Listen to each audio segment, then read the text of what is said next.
Hello बच्चों, आज हम आप लोगों को क्लास 10th का जो 15 लेसन है वो समझा रहे हैं। उसमें हम समझाएंगे इकोनॉमी के 3 सेक्टर्स क्या होते हैं। तो पहला सेक्टर जो होता है, 3 सेक्टर्स में सबसे पहले 3 सेक्टर होते हैं, फर्स्ट, सेकंड, थर्ड।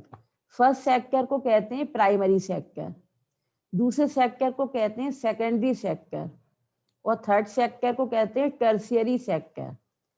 तो जो फर्स्ट सेक्टर होता है उसको हम कहते हैं एग्रीकल्चरल सेक्टर या सपोर्टिंग सेक्टर।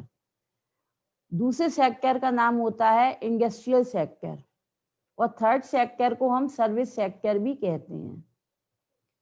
अब ये 3 सेक्टर्स तुमको समझ में आ गए कि इकोनॉमी में 3 सेक्टर होते हैं।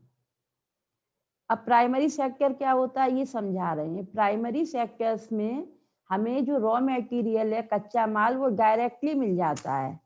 जैसे खेती से हमको गन्ना मिला या खदानों से हमको लोहा मिला, तो इसके अंतर्गत हमें कच्चा माल मिलता है, रॉ मटेरियल। तो हमें रॉ मटेरियल 2 जगह से मिलता है, या तो एग्रीकल्चर खेती से और या फिर माइंस खदानों से। सेकंड सेक्टर है इंडस्ट्रियल सेक्टर।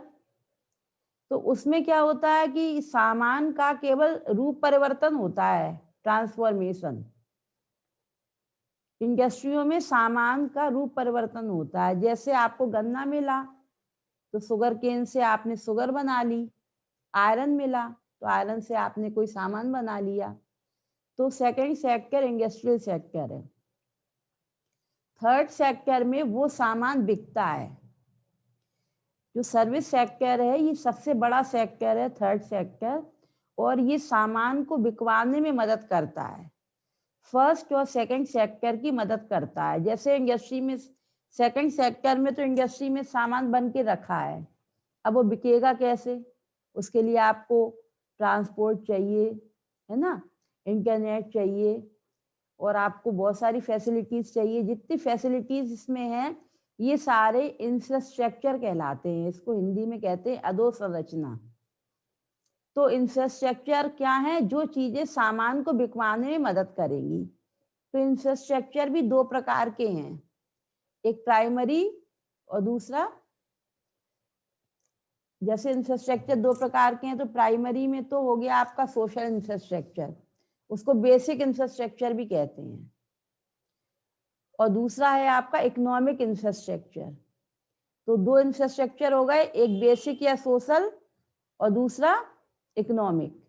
तो हेल्थ और एजुकेशन जो है वो इन्होंने प्राइमरी में रखे हैं, पहले में सोशल इंफ्रास्ट्रक्चर में रखे हैं, जिसको बेसिक भी कहते हैं। और इकोनॉमिक में इन्होंने रखे हैं ट्रांसपोर्ट, कम्युनिकेशन और बहुत सारी जैसी सुविधाएं हैं आपकी। बैंक्स की व्यवस्था है, रेलवे है, एयरपोर्ट हैं, जो सामान को बिकवाने में मदद करेंगी सारी चीजें। गोडाउन्स हैं, शॉप है, ये सब चीजें। तो थर्ड सेक्टर जो है, और सारी नौकरियां थर्ड सेक्टर में आती हैं। सर्विस सेक्टर सबसे बड़ा सेक्टर है इकोनॉमी में, क्योंकि देश में बहुत सारी नौकरियां हैं, इसलिए थर्ड सेक्टर को सबसे बड़ा सेक्टर कहा गया है। तो आपको समझ में आ गया कि इकोनॉमी के 3 सेक्टर होते हैं। पहले सेक्टर में कच्चा माल मिलता है, दूसरे सेक्टर में उससे कुछ बना लेते हैं और थर्ड सेक्टर में वो बिक जाता है। बस ये इकोनॉमी के 3 सेक्टर्स ही सरल भाषा में मैंने आपको बताए आज। बस आज के लिए इतना ही, फिर हम अगली वीडियो में बताएंगे।